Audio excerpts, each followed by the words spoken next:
निर्गमन की पुस्तक पहला अध्याय वचन 1 से लेकर 22 तक। इसराइल के पुत्रों के नाम जो अपने अपने घराने को लेकर याकूब के साथ मिस्र देश में आए थे ये है, अर्थात रूबेन, शिमोन, लेवी, यहूदा, इसाकार, जबूलून, बिन्यामीन, दान, नप्ताली, गाद और आशेर। और यूसुफ तो मिस्र में पहले ही आ चुका था। याकूब के निज वंश में जो उत्पन्न हुए वे सब 70 प्राणी थे, और यूसुफ और उसके सब भाई और उस पीढ़ी के सब लोग मर मिटे। और इस्राएल की संतान फूलने फलने लगी और वे अत्यंत सामर्थी बनते चले गए और इतना बढ़ गए कि कुल देश उनसे भर गया। मिस्र में एक नया राजा गद्दी पर बैठा जो यूसुफ को नहीं जानता था, और उसने अपनी प्रजा से कहा, देखो, इस्राएली हमसे गिनती और सामर्थ्य में अधिक बढ़ गए हैं, इसलिए आओ हम उनके साथ बुद्धिमानी से बर्ताव करें।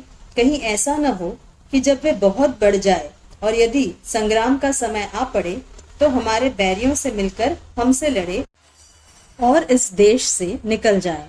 इसलिए उन्होंने उन पर बेगारी कराने वालों को नियुक्त किया कि वे उन पर भार डालकर उनको दुख दिया करें।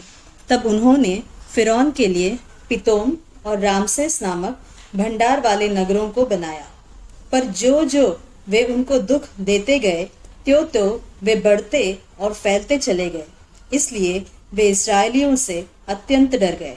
तो भी मिस्रियों ने इसराइलियों से कठोरता के साथ सेवकाई करवाई और उनके जीवन को गारे, ईंट और खेती के भांति भांति के काम की कठिन सेवा से दुखी कर डाला।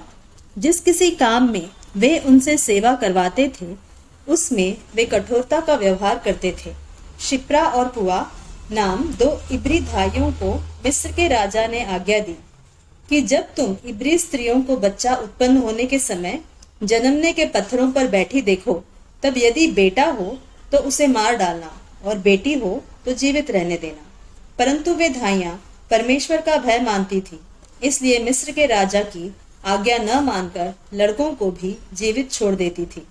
तब मिस्र के राजा ने उनको बुलवाकर पूछा, तुम जो लड़कों को जीवित छोड़ देती हो तो ऐसा क्यों करती हो?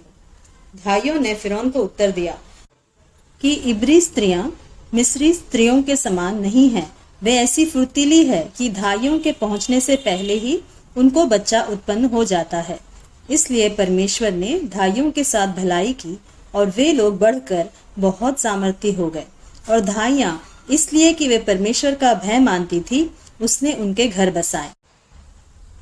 तब फिरौन ने अपनी सारी प्रजा के लोगों को आज्ञा दी कि इब्रियों के जितने बेटे उत्पन्न हो उन सभी को तुम नील नदी में डाल देना और सब बेटियों को जीवित रख छोड़ना।